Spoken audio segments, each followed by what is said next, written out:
Hi and welcome to the second in the series of palCentre Getting It Right. The first one in the series was R for residents.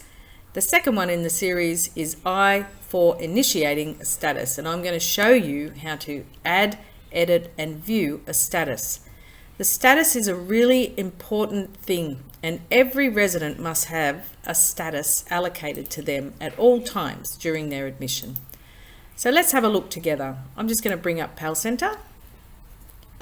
And as you may recall, this is the screen that you'll see when you first log into palCentre.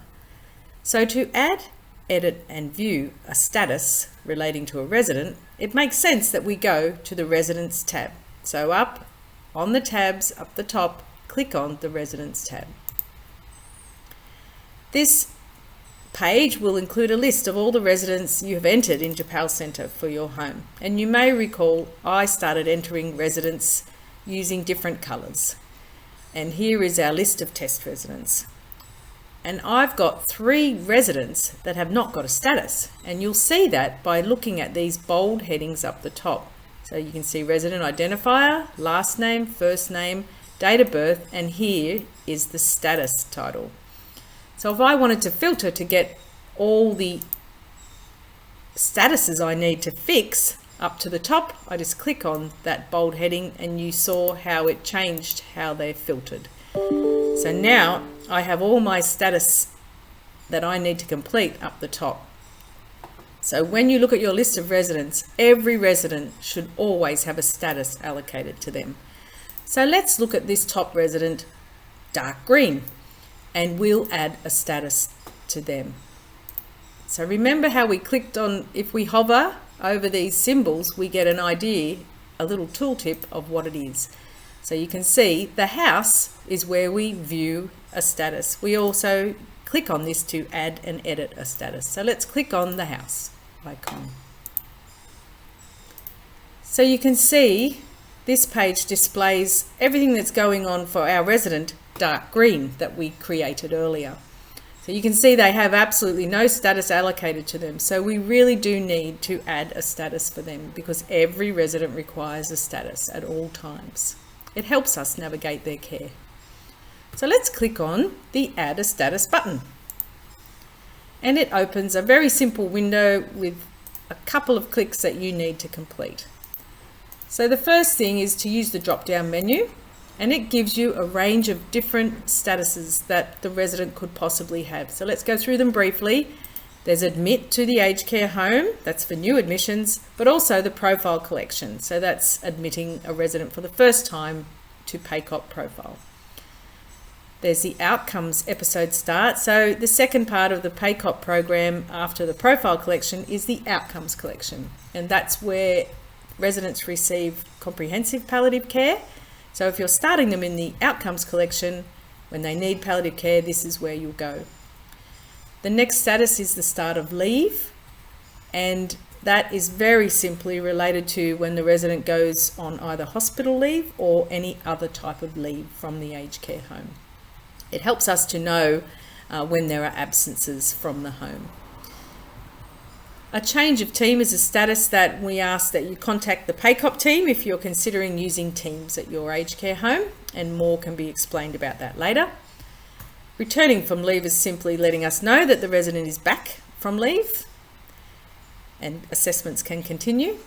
There is Cease Outcomes. Sometimes residents who are started on palliative care improve and they can be returned to care under the Profile Collection, so that's the one you select there. There is, of course, discharge from the aged care home, and finally, death is a status.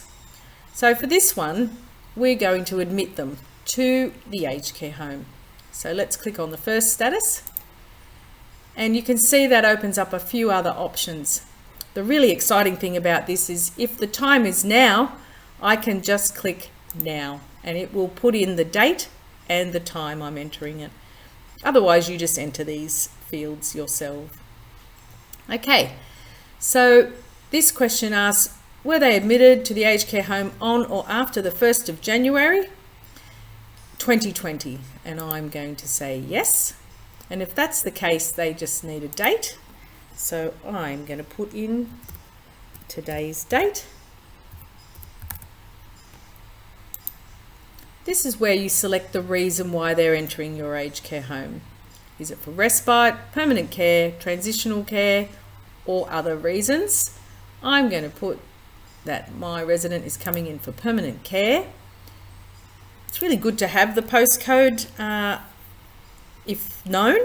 So if you can enter a postcode, that is wonderful because it helps us see how far a resident may have had to travel to enter into an aged care home. And you can just leave the team section there blank. And remember, if you want to talk about teams, please discuss it with the PACOP team. And then if I click add, you will see now that their status appears up here.